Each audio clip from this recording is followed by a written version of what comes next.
সেই দিন ভর দুপুরে চড়া রোদে পিঠে একটা বড় প্লাস্টিকের বস্তা আর কিছু সস্তা খেলনা নিয়ে সদরের সরকারি হাসপাতালের সামনে এসে দাঁড়ালো এক ফেরিওয়ালা। তার পরনে একটা মলিন ফতুয়া, উস্কো খুস্কো চুল আর পায়ে ছেঁড়া চটি। সে সোজা হাসপাতালের জরুরি বিভাগের দিকে এগোতেই সেখানে পাহারায় থাকা এক সিকিউরিটি গার্ড তাকে ধমকে উঠল। এই, কোথায় যাচ্ছিস? এটা হাসপাতাল, এখানে খেলনা বিক্রি নিষেধ, ভাগ এখান থেকে। ফেরিওয়ালাটি অত্যন্ত বিনয়ী হয়ে হাত জোড় করে বলল, বাবু, ভেতরে যাব না। শুনলাম হাসপাতালের ডাক্তারবাবু দীনেশ সামন্তবাবু খুব দয়ালু মানুষ, ওনার সাথে একটু দেখা করতে চাই। আমার গ্রামে একটা ছোট বাচ্চা খুব অসুস্থ। কথাটা শেষ হওয়ার আগেই পাশ থেকে আরেকজন কর্মী হেসে উঠল, বলল, শোনো কথা, দীনেশবাবু নাকি দয়ালু, উনি তো লাখ টাকার নিচে কথাই বলেন না। তুই এসেছিস ওনার দয়া ভিক্ষা করতে? যা ভাগ, ডাক্তারবাবু এখন ওনার কেবিনের জরুরি মিটিং করছেন। ফেরিওয়ালাটি ভয় পাওয়ার ভান করে একটু পিছিয়ে গেল, কিন্তু সে হাসপাতাল ছেড়ে গেল না। সুযোগ বুঝে যখন গার্ডরা অন্য এক রোগীর আত্মীয়দের সাথে ঝগড়ায় ব্যস্ত ছিল, সে অলক্ষ্যে হাসপাতালের ভেতরে ঢুকে পড়ল। তার চোখ দুটো সাধারণ ফেরিওয়ালার মতো ছিল না। খুব তীক্ষ্ণভাবে সে হাসপাতালের সিসিটিভি ক্যামেরা আর করিডোরগুলো লক্ষ্য করছিল। হাঁটতে হাঁটতে সে এক কোণার এক বন্ধ কেবিনের সামনে এসে দাঁড়ালো।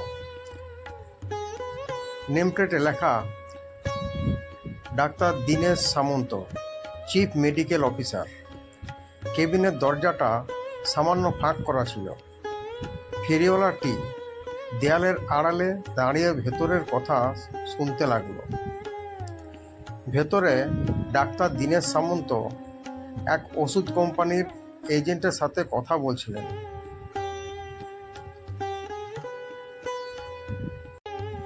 ডাক্তারবাবু ক্ষিপ্ত গলায় বলছিলেন, দেখো সুনীল, তোমরা যে সরকারি ওষুধের লটটা বদলে সাধারণ মানুষ ওষুধ সাপ্লাই করেছ, সেটা আমি সামলে নিয়েছি, কিন্তু আমার পার্সেন্টেজ এখনও কম আছে।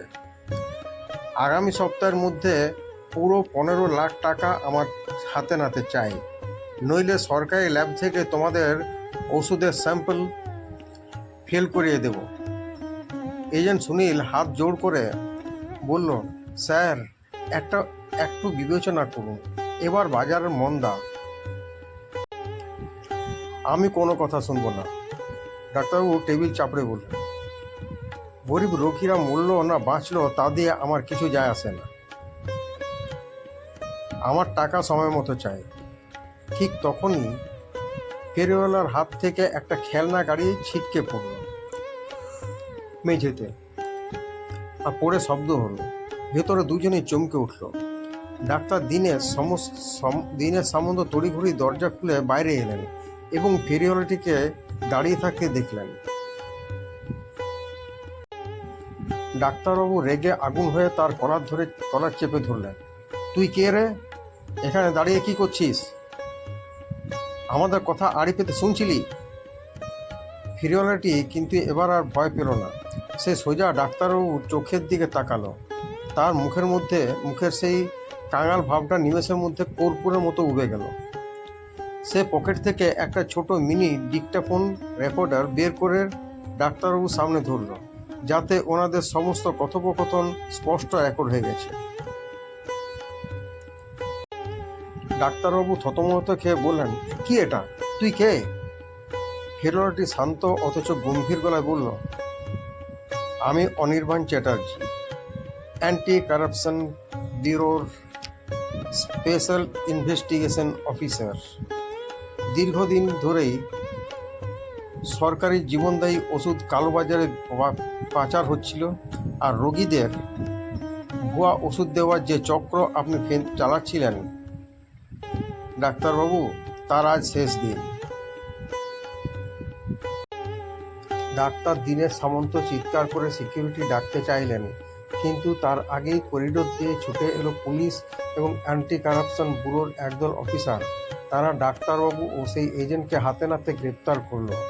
হাসপাতালের করিডোরে উপস্থিত সাধারণ মানুষ ও রোগীদের আত্মীয়রা যখন জানতে পারল যে এই ছদ্মবেশী ফেরিওয়ালাই তাদের জীবন বাঁচানোর আসল হিরো, তখন পুরো হাসপাতাল চত্বর করতালিতে ফেটে পড়ল।